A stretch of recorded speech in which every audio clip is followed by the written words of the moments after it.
Good morning, good afternoon, everyone. We have participants from across two continents. Thank you very much for joining us today. My name is Shirban Naum, and I'm the Chief Revenue Officer here at vArmour. It is my pleasure to introduce you to two industry leaders around the topic of operational resilience, compliance, and the requirements. Today's presenters are Paul Kelly and Mark Woolward. Paul, if you could introduce yourself, please.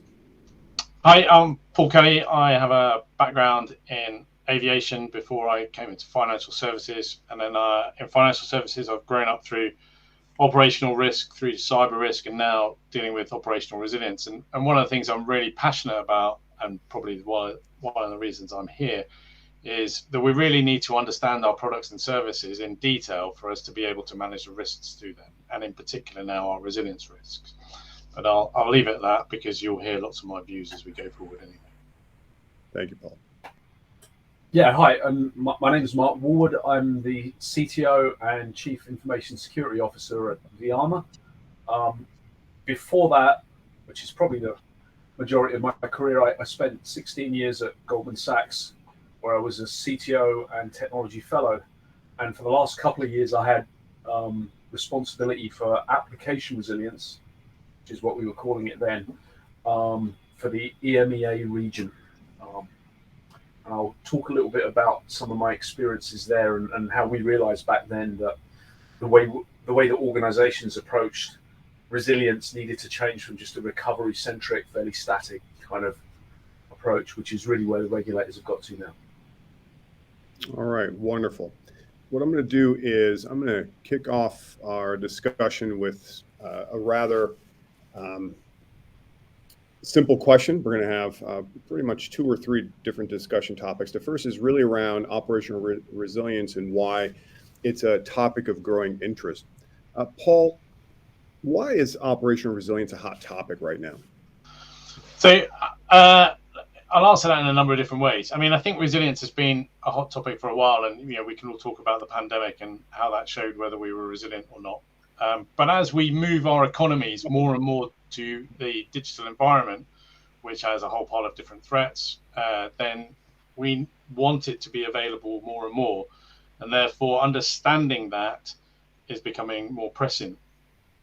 But in a financial services context, one of the reasons why it's becoming a growing topic of interest is because we've had a few disasters along the way, and the regulators are now getting more and more interested as we move away from a paper-based economy to a digital-based economy, in terms of making sure that an individual citizen's right to be able to transact is continuously available. So we talk about things like critical national infrastructure as being part of your banking capabilities or your financial services capabilities.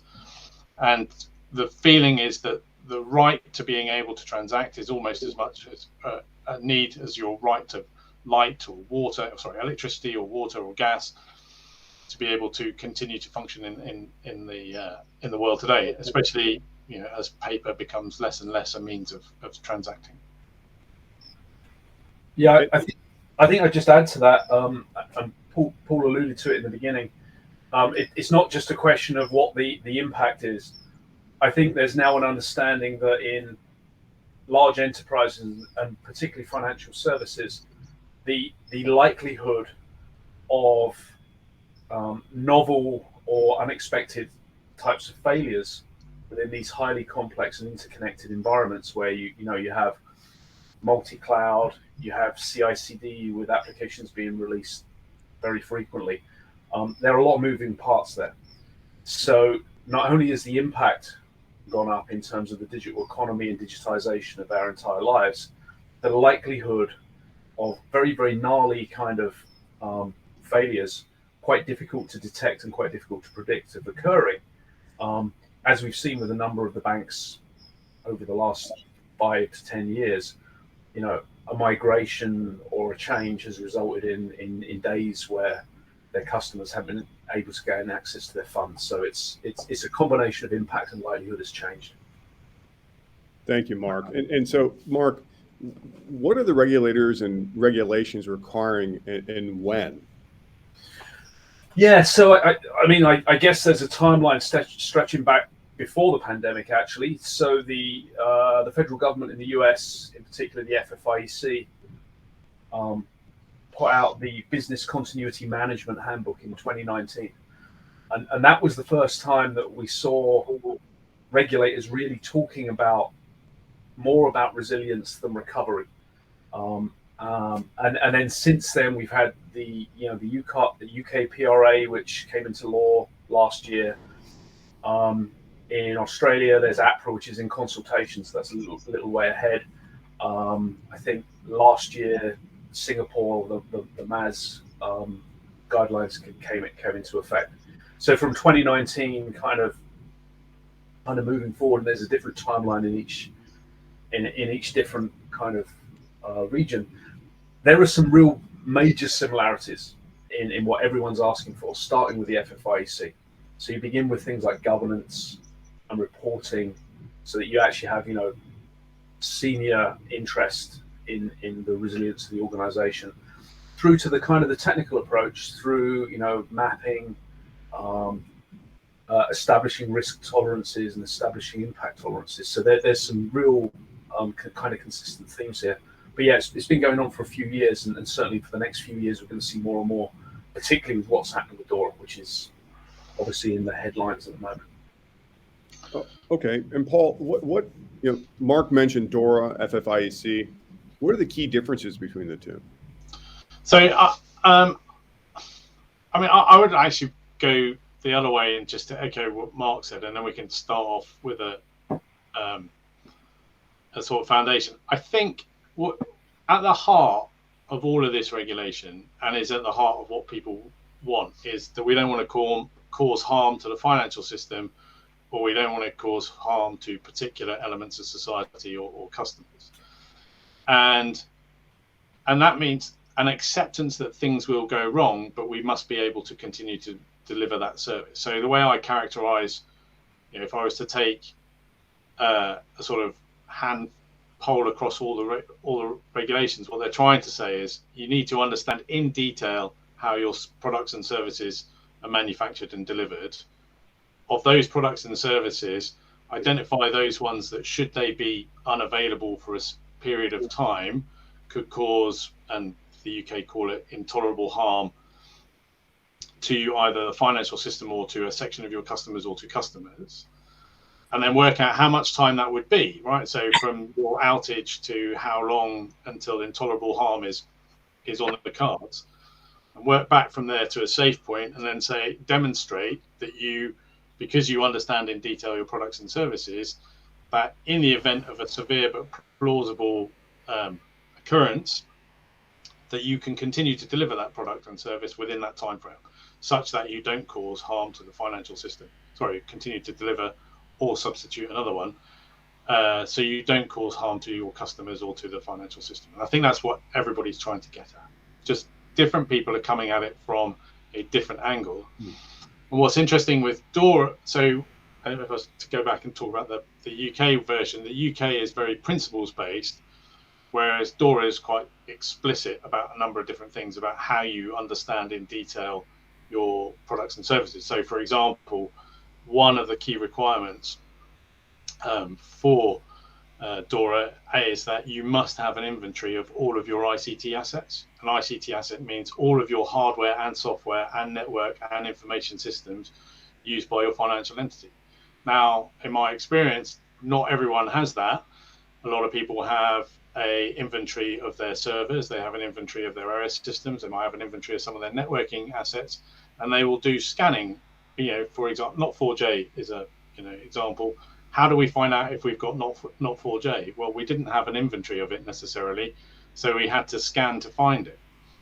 But what the regulators are now saying, well, that's not acceptable. You need to know in detail. But you also need to, another specific requirement is that you need to map the configuration of your information assets and your ICT assets and the links and dependencies between them, so that you can understand what happens in the event of. And I think this is where the challenge is going to come, is getting that really detailed knowledge. And I think this is where DORA is very specific, and I'm not sure that the FFIEC are quite so specific. But fundamentally, what we're trying to get at is can we understand everything all the way down from our process to all the dependencies on the process through our application dependencies and down to our component parts of that system, so that we can understand what the effect is should there be an outage, so that we can demonstrate that if there is an outage caused by unavailable people, buildings, whatever else, that we are still able to deliver that product and service within, or at least restart delivering that product and service within a sufficiently short period of time that we don't cause intolerable harm. I think that's probably where we're getting to. Got it. And so, Mark, I'll ask you then. There was Paul noted in detail DORA. What are the differences between that and, say, FFIEC then? Yeah. I talked a little about the similarities, and so's Paul. The main differences are a level of prescription that's in DORA. DORA is extremely, the articles are extremely prescriptive around what is required and why and how it's used. So there are specifics around change management, and FFIEC doesn't get down there. But I think the two biggest differences are the fact that DORA is going to be basically an EU-wide law, whereas the FFIEC Business Continuity Management Handbook is a set of guidelines that are used by sector agencies and auditors to audit financial institutions, and critically, after an incident occurs, when there's an investigation, to come back and baseline the affected organization against whether did you apply the best practices that have been set forth. So at the end of the day, both of them can end up in fines, but one of them is a law and the other one is a set of guidelines that's used by regulators and auditors. And I think it's worth pointing out as well, so one of the other aims of DORA, so whilst we're talking about financial services, actually what one of the underlying aims of DORA is to bring IT providers and data providers to financial services under the bailiwick of regulation. So it applies not just to financial institutions, but it will apply to those IT service providers who are providing services to financial institutions. So you start to, I think, you can understand that people, the thought process behind it is that as you move to more and more cloud providers or that sort of activity, actually we want to be able to regulate what those activities are, because the ability to transact is part of critical national infrastructure, and we want to make sure that people can continue to transact as we move away from a paper-based economy. Yeah. I mean, and that's a very important one. That was my second major difference.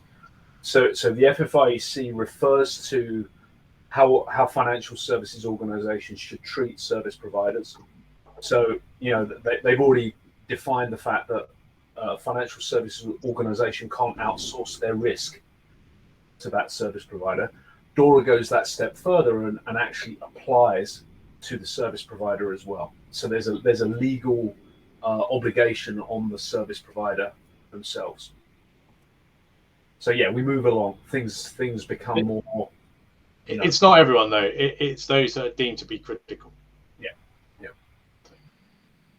Yeah. Okay. And I guess one other thing around DORA is that so it doesn't come into, so it's been published, comes into effect in January 2025, but along the way there are additional releases of more detailed technical instruction. So where we said it was prescriptive, we can expect more of that along the way, and we're expecting more of those to be issued over the next couple of years, and probably continuously after it's come into force in January 2025 as well. And Paul, in your experience, how are enterprises responding to these changes and in essence understanding their impact tolerances and to be compliant? So I think it depends on when you started. And some organizations are in a better position than others.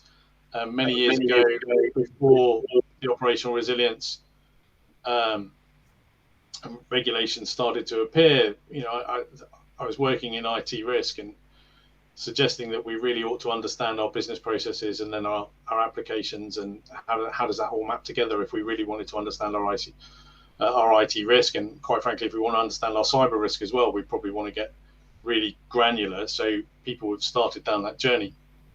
But I think there's sort of really two ways of doing it, and both exist. One is a desperate attempt to do it manually. So we'll continue to do, manually maintain our CMDB, manually map our processes, manually take our architectural diagrams and say that that's the best that we can do. And of course, the problem with those are they are only good at that point in time and pretty much not good straight away afterwards. Or you can start to move to how do we use discovery tools and the processing power that now exists in the 21st century to really understand and build our situational awareness of what's going on in our environment and how is it all strung together.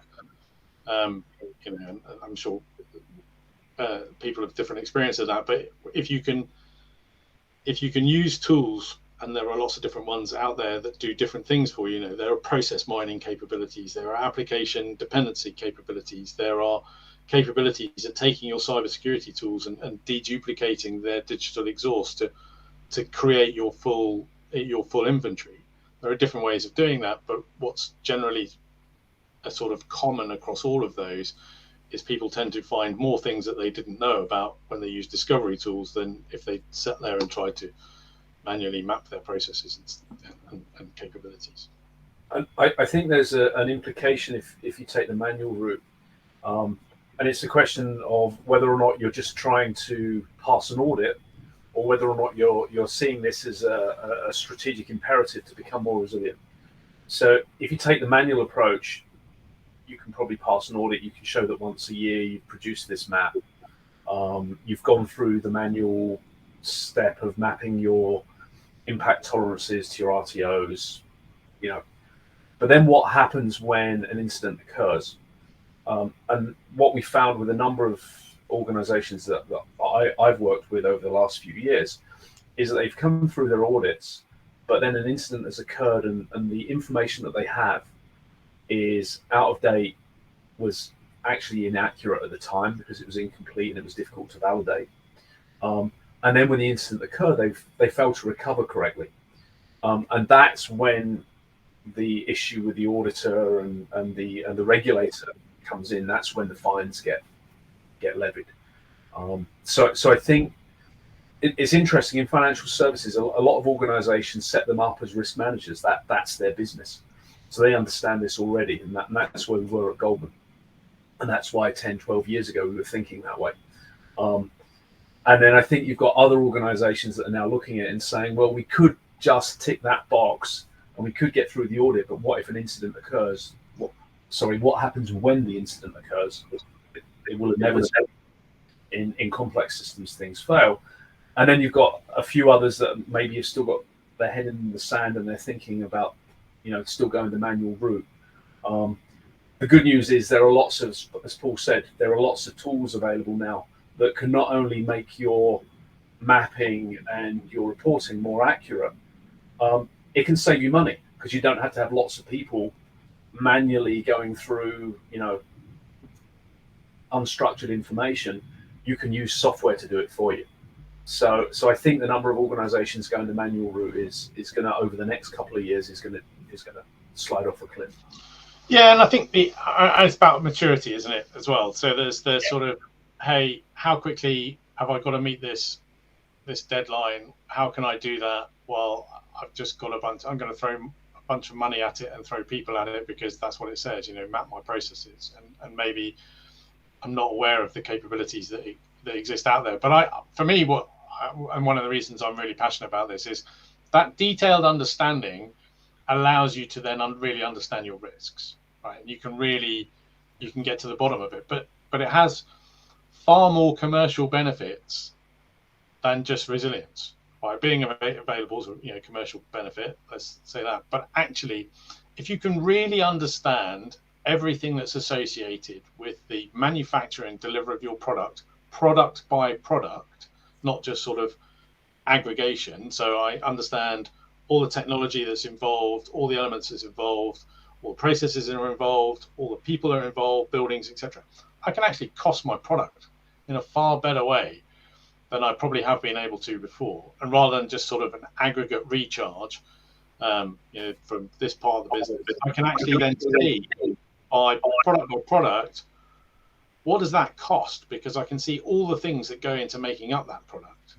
And therefore I can start to see whether that product is making me any money. Am I doing it the right way? I also get the benefit of seeing all the things that I'm spending money on that are not necessarily to the delivery of those products and services, that may be redundant in my system. Perhaps, for example, perhaps I've got some IT equipment that I've got turned on because I don't know what it's connected to. Yeah. And so I'm really frightened of turning it off. Actually, if you use discovery tools that allow you to see that actually this thing is not talking to anything in the environment apart from Active Directory and nothing else is using it, well, maybe it's safe to turn it off. Or I've got processes that are, full of strange variations that I didn't expect, that are costing me money. Why is it going this way when I could actually, through do some process improvement? So I think whilst when you go back to where are people starting, I think people probably are starting in terms of, hey, this is a significant regulatory requirement that I need to meet, and I've got to get there somehow. But then the sort of secondary thoughts, if you are there and thinking about it slightly different, is this is an opportunity to build some strategic capabilities that will really help my business grow, because it'll help me understand my products and services better. It'll make sure my products and services are continuously available, but it'll also make sure that I'm costing them at the right price and the people are using them, use them, or I can get rid of the stuff that I don't actually need. So I think there's multiple benefits if you think laterally rather than purely, hey, let's go and meet these regulatory requirements. And on that topic, Mark, when you think about the regulators and you think about the how they've suggested mapping of those critical business services, how does that lead to the topic Paul mentioned around preventing incidents, right? So you've got regulators stipulating the mapping, right, of these business services. Help us understand what is that? How does that translate to solving for incidents, prevention of these incidents? Yeah, and actually, I'm gonna go back before DORA for that one, because the EBA, the European Banking Authority, another set of ops resilience regulation, defined it really clearly that there are three major benefits. One is that you have the information you need to safely make changes. So that means you understand what systems will be affected, what are the business flows. You understand if there are some toxic combinations around the change that you may wish to make. So the first one is make changes safely. The second one is when an incident occurs, have the information you need to recover. So, what does good look like when I recover? What am I trying to recover to? And then thirdly is using that map to conduct accurate risk assessments. So what are the other measures I can take to prevent an incident from occurring?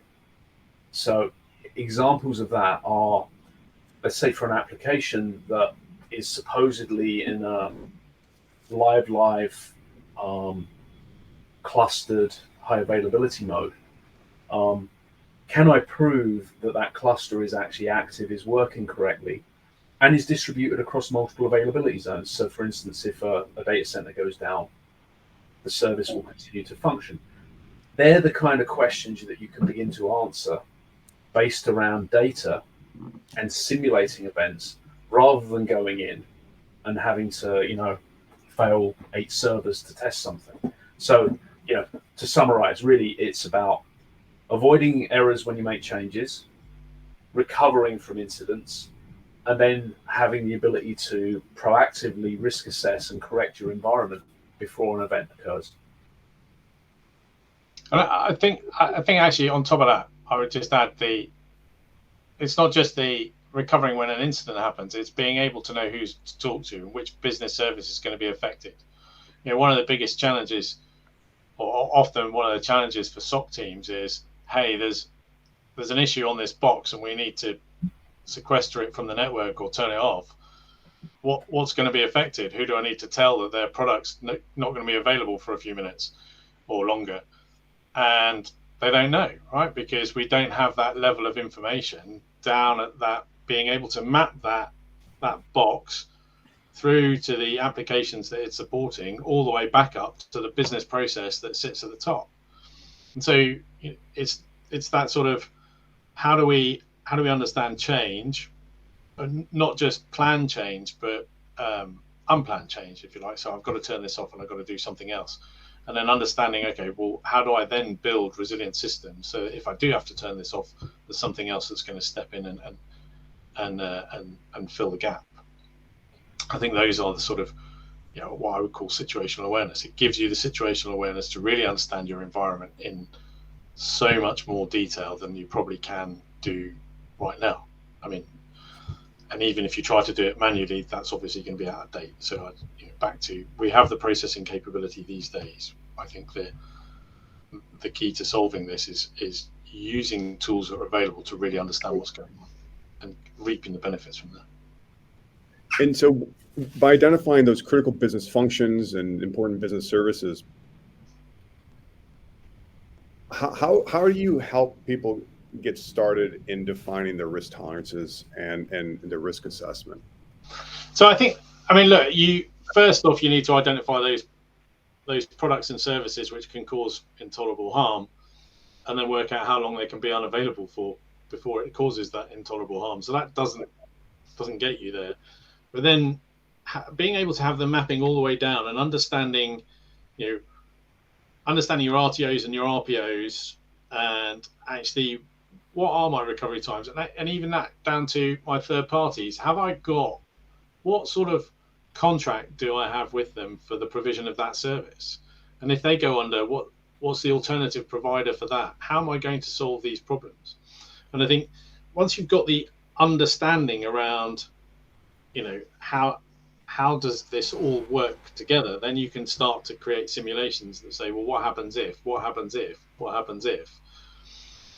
and it's that ability to understand what happens if, to be able to see, okay, well, then I can work out that I need to have an alternative. And I think going back to some of the points that were raised earlier around risk, for example, just as a really simple example of understanding, if you understand all of your systems in detail, and all your hardware and software, well, hardware mainly, but if you could then just add in mean time between failure of your components, you can actually calculate the risk of your product not being available just due to standard component failure, because you can systemize it, you can run algorithms that will calculate that capability. So, but I think there's two bits to it, and one is your ability to improve your usual availability. So even if we look down our RTOs, what's the sequence of our RTOs and RPOs, and can we achieve those? Do our DR tests show that we can achieve them? Do they line up for just normal jogging? Because I think once you see all the dependencies, often what happens is we tier systems, and then because we don't realize that a tier 1 system has a dependency on a tier 3 system. But once you then get into the detail and find out, oh, actually, no, there is a dependency on this tier 3 system, well, then we need to work out how do we make sure that continues to be available, and identify all of those vulnerabilities and fix them to a certain extent. I think that's the case. So there's how can I make sure I'm continuously available, and perhaps improve my BAU availability by understanding the stack. But then the next one is, okay, now I have to put that under stress, for want of a better term, and say, okay, what's a severe but plausible event? What happens if? Right? What happens if my Active Directory gets taken out? What gets affected? And then being able to model those scenarios to say, okay, well, what would I do, so that we're planning now in the event of to have a solution. Okay, well, I proved that I can back up, I can recover from backup. Okay, well, that's great. or actually, no, I can't recover from backup within the timescales. What am I going to do about it? What's the alternative? Do I have, a separate system, completely separate, ready to go? Or, that's hugely expensive. So, but that might be the case. And I do think there are some organizations that are talking about, well, could we have a white label bank type thing that we collectively have as our alternative potential provider? Or is there somebody else who'll do my transactions for me while I'm trying to recover? Yeah, I think that one of the points that Paul made about toxic combinations of interdependencies is something that the regulators realized that we needed to address. So if you go back 10 years ago, we focus on the few components that made up a application that provided a important service. And we test failover, and we'd arrive at our RPOs and our RTOs. And we'd say, okay, job done. We've tested it, we've proven we can do it. In 2 years' time, we'll come back. And then what happens is a failure occurs, or in one instance I can recall, a server is incorrectly retired, deprecated, is removed from the environment that was part of a tier 3 or a tier 4 system, and there was not an understanding that actually that was an interdependency for this critical business function. So what mapping lets you do is it lets you understand the interdependencies, so you have your dependency tree. It allows you to make the decision that, well, I have to test how these other dependencies recover. But then the final thing it lets you do, which is even harder, it lets you map the RTOs that you arrive at across those multiple hops to look for those toxic combinations where an RTO of one system has a dependency of an RTO of 4. Sorry, I'm going to... Recovery time objective means that the time that the system recovers. So if you have a system that needs to recover in an hour, having a dependency on a system that doesn't recover for 4 hours, you have a toxic combination. You have availability risk. So mapping lets you find those dependencies, and it also lets you ask the question about, are these all lined up correctly? Are my RTOs, is my ability to recover consistent? And that's kind of the modern approach to addressing impact tolerances. And Mark, Paul alluded to it. There are a number of technologies out there that can help with this.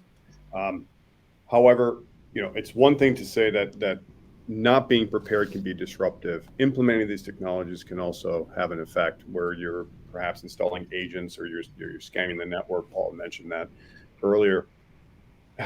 Help us understand, in order to get to that operational resilience nirvana, the impact of automation versus manual, the impact of automating in call it a seamless way with less impact. Obviously we want to get to the point where the board initiatives are being resolved. We're getting to solving for all of these operational resilience needs, be they compliance, what have you. But there is going to be somewhat of an impact, isn't there? I didn't think we were going to go there. That's an interesting question. If you go back to one of the first, I think it's 8.1 in DORA. One of the first things it says is you must map all of your ICT systems so that you can understand your entire attack surface. So here, we really do need to address the entirety of the organization so we can understand what systems are part of the critical business functions, but also where the other risks may come from. If you're going to do that, you need to take an approach that doesn't give you blind spots. So I'm not going to do a sell here, but this was kind of my view of things. This is how we approached it. Was in all modern enterprises, there is a ton of data. There's a ton of telemetry that's already being produced by all systems. Anything communicating over the network generates net flow. There's cloud logs. There's all sorts of data that's quite difficult to use. So the approach we took was to consume all of that, so there are no blind spots. So you can map the entire environment, which allows you to address that DORA requirement. Everybody should kind of think about how they get full coverage and how they address. I think it's 8.1, Article 8.1. if you're installing agents, and there are lots of other technologies that provide really good, deep, detailed information, such as the application performance management companies. But one of the problems with those sorts of technologies is they're not installed everywhere, and they're certainly not installed on servers that are not being correctly managed, which is one of the things you need to discover as well, because there's a source of risk. So I think really, whatever approach you take, you need to look at whether or not it gives you full coverage. And to my view, the transparent consume what's there is the path to give you the fullest coverage. I think you're absolutely right. I mean, the way I describe it, to a certain extent, both the risk and the resilience problem are a data problem. Right? It's having sufficient data to be able to understand what's going on in order to then calculate your risks, or to to understand what you need to do to fix things. And it's one of the things I'll be really passionate about is we do have significant amounts of data being generated in our environments from all sorts of things, not just from a technology point of view, but if you think about it from a process mining point of view, the transaction logs that we create, every ticket that goes through each stage of a process tends to have a log associated with it somewhere. So, and there are capabilities. Fundamentally, what we've got to do is harness the power of all that data. We've now got, because there are shed loads, that's a lot of data, let's face it. And we have been trying to manually do this in various spreadsheets or with Post-its on walls and all sorts of different things. But the processing power now exists for us to process petabytes of data in very short periods of time to be able to show us the things that we are not intuitively able to see as humans. And I think, this is where I think there's a massive opportunity for us to revolutionize how do we do risk assessment, certainly within operational risk to a certain, or at least within technical risk, to be able to use data to understand what's going on from our environment, data harvested from our environment that's already producing it, and then using capabilities to make sense of it and say, what's that telling me? So I can really understand what's wrong and what I need to fix, and then what's the likelihood of something going on. The benefit of that, though, as well, is if we can harness it in such a way that we go to almost near real time, then we can actually calculate our risks in near real time. We can understand what's going on in near real time and what is the likelihood of something happening in near real time. And then what the benefit there is, adding on the capabilities to say, well, let's optimize that. Let's try and go back and say, what do I need to fix, to prioritize, to make this work to an acceptable level? My favorite one is patching, which is, often we use mean time to patch as a good metric. How long does it take us to patch? Well, we can have 60,000 servers and patch 59,000 of them in an hour and go, well, hey, right, we're brilliant. But actually, all the risk is in the 1,000 servers that we couldn't patch within 90 days. Yeah. But if we've got an ability to understand that and to be able to calculate what does that mean in terms of our risk exposure, and then to optimize that, then we would know that fixing the 1,000 was the higher priority than necessarily patching the 59,000, which could have been done in slower time. The same deal with obsolescence. Go back to my point around mean time between failure. Is our reason for wanting to get rid of obsolete issues because they're failing in the mean time between failure issue? Then yes. Well, then we can prioritize those things that if they fail are going to cause us more problems than the things that if we're just getting rid of them because they're old. And I think it's these additional benefits of using data to really understand our environment to help us run our business in a better fashion, so we really know where to spend our money to make the most difference. I think that's an important part of it. And I think if we pull that back to DORA as well, so one of the other things we talked about doing this manually versus automatically, the draft article 8.2 is very specific around the requirement for continuous identification of ICT risk, and that's actually a really scary one, because if you're not using software to consume all of this telemetry, to organize it and contextualize it, and then ask questions, of it. How on earth do you do it? Yeah, definitely.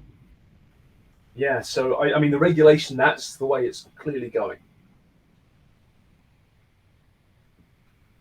Wonderful. Well, what I'm going to do is take a look and see the questions that we've got online, and see if we can answer some of them here. You both talked about defining impact tolerances, right, and testing them. In particular, process and technical recovery measures. Why is that not sufficient? And why is end-to-end assessment required? Okay, I mean, I'll take that, and I think we covered it just briefly earlier. Yeah. It's that thing that fails. So if you just kind of say, well, I'll take my primary application that, let's say, is doing settlements for me, and I test the components of that, and I know that I can fail it over when I need to, and then maybe I do some other testing on some dependencies, other dependencies. The likelihood is, and we've seen this multiple times, I've certainly seen it in my career, the things that we've tested are not necessarily those things that are going to fail, or, you know, for instance, the server that's going to be decommissioned. So if you take a mapping and an automation approach, what you do is you understand all of the dependencies, you then get the information, you then know that you need to test them. So you test to get your recovery time objectives. And then you use the power of the map to tell you when, or to indicate when there's a mismatch here, and when one of your dependencies cannot meet the recovery requirement. And then that effectively allows you to address the problem where this thing that you don't really understand somewhere in the highly interconnected enterprise fails, and it takes out my settlements application. So you just simply have to do it. And that's why all the regulators have recognized the need to understand interdependencies and to map across them. And it's your point, it's identifying those toxic combinations, just by way of, but also by way of an example. And I don't think we would ever have got to this without discovery. Well, I mean, what happened was we found out by failure in a previous organization. We'd had outsourced a network's provision of maintenance and running of a particular network switch, and then outsourced the secondary network switch in order to do this.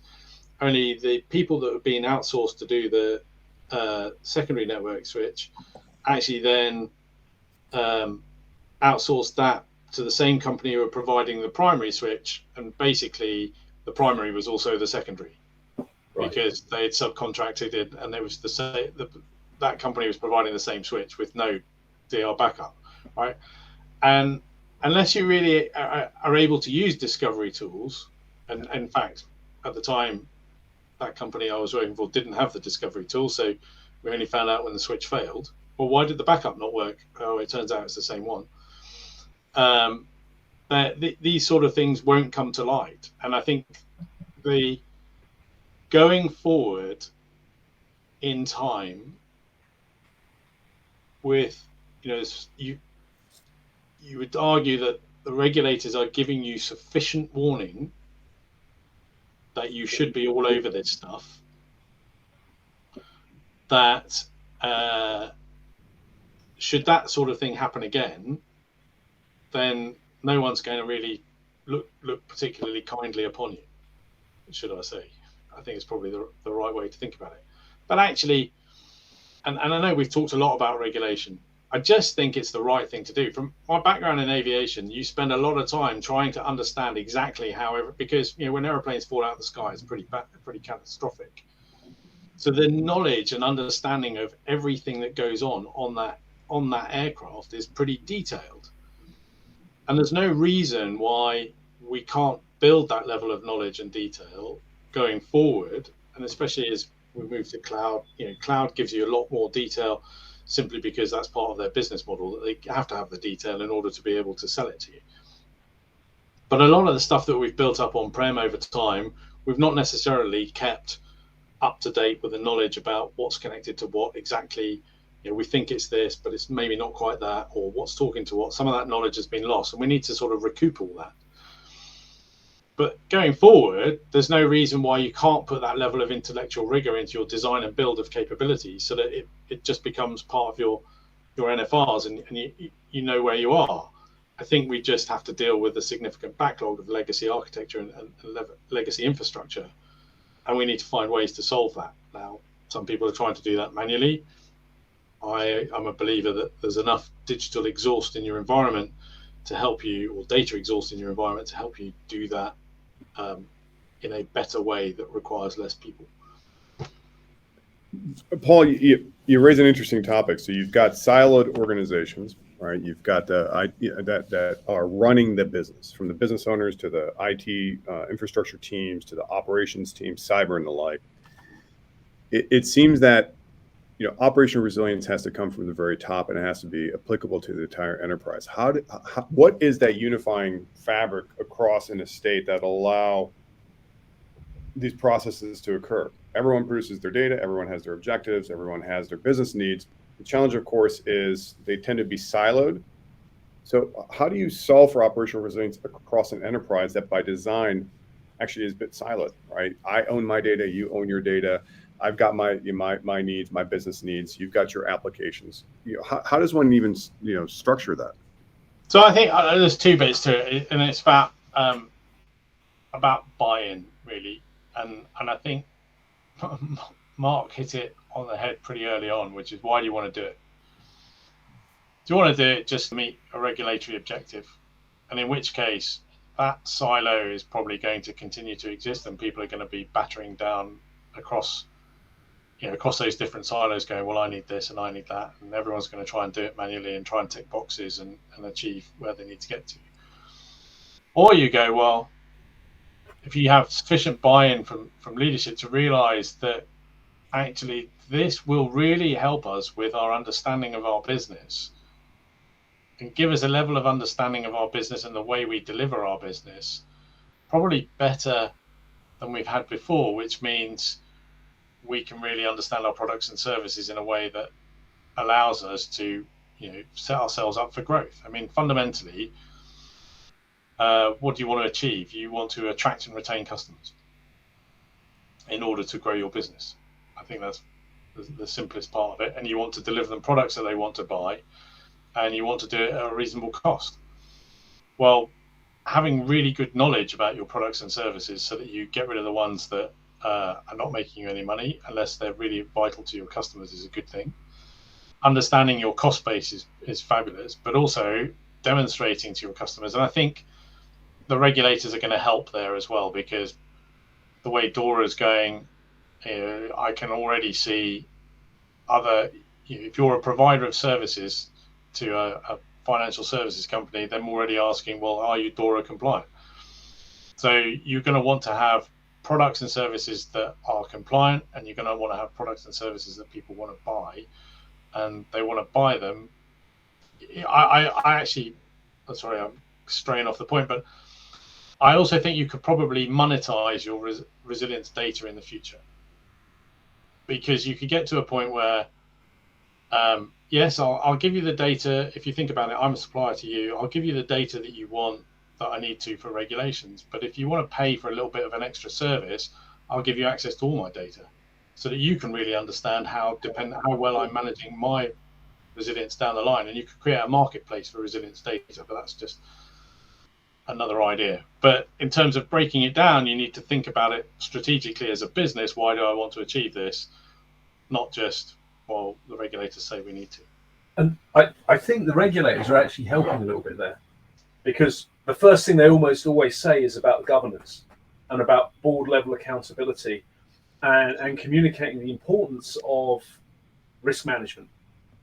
Now, the good news is, in financial services, my background at Goldman, the classic risk manager, Goldman's success is almost entirely driven by their ability to manage risk, is well understood. So it just comes naturally. But I think what the regulators are trying to do with the whole kind of like governance sets of requirements is to educate boards that there is other benefits to doing this. it allows them to take more risk. It allows them to innovate faster.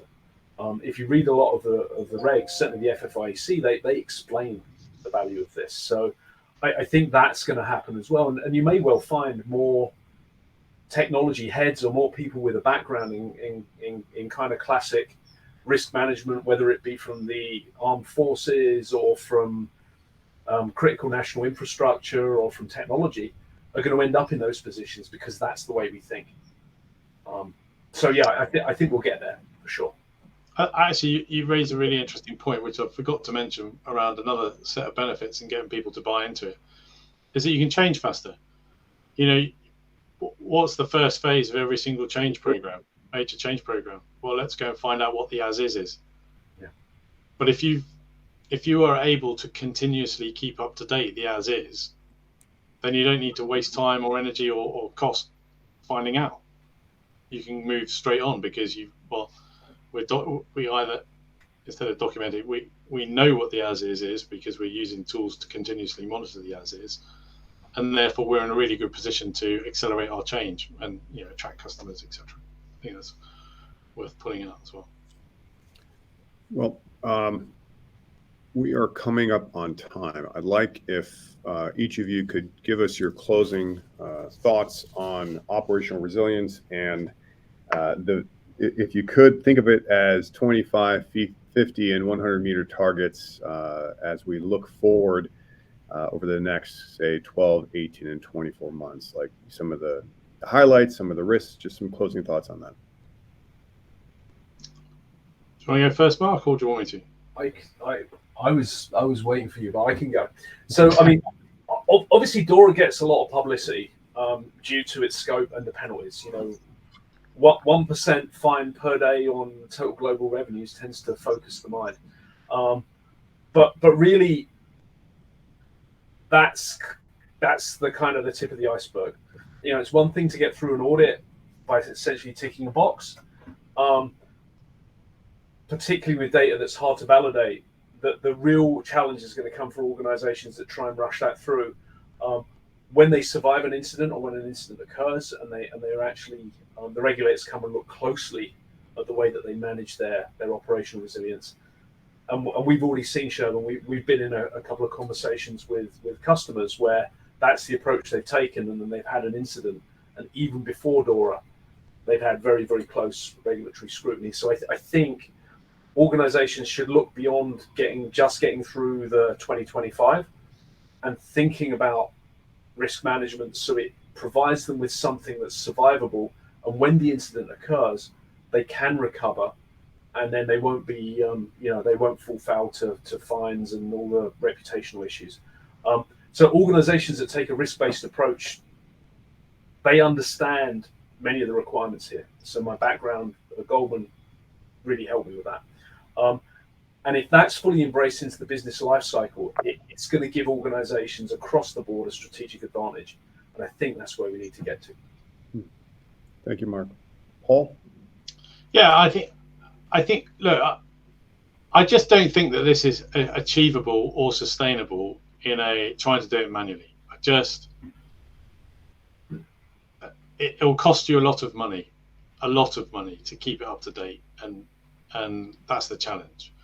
And so I think the answer to this, I go back to, I think the answer is a data problem. Is how do you find the right capabilities to best leverage the data that you've got in the environment to show you what's going on and create that situational awareness that means you know what's going on in your environment with a degree of low level latency, for want of a better term, and you can decide where that is, because that then allows you to manage your risks in better timing as well. I'm not really a big fan of, let's once a year do a risk assessment and see whether it's a good thing. But I think the other piece is that for anyone who's out there who is in operational resilience, is situating it within the business requirements. It's not, this is an opportunity to make a strategic difference to the business in terms of understanding that business, understanding how best to, what my products and services cost, how best to deliver them to the customers, and create products and services that customers want to buy. So I think for me, two pleas. One is well, it's not even a plea, but one is we need to bring the thought process into the 21st century, and we have to root it in business requirements, not just regulatory ones. Wonderful. Well, I think we are right on time. I'd like to thank both of you for providing us with your thoughts. This has been a wonderful conversation. Thank you. For those of you who participated, we very much thank you for your time and for your questions. And we look forward to continuing the discussion in the near future. Thank you. Thanks, Siobhan. Thanks, Paul. Thank you, everybody. Thanks, guys. Thanks for coming.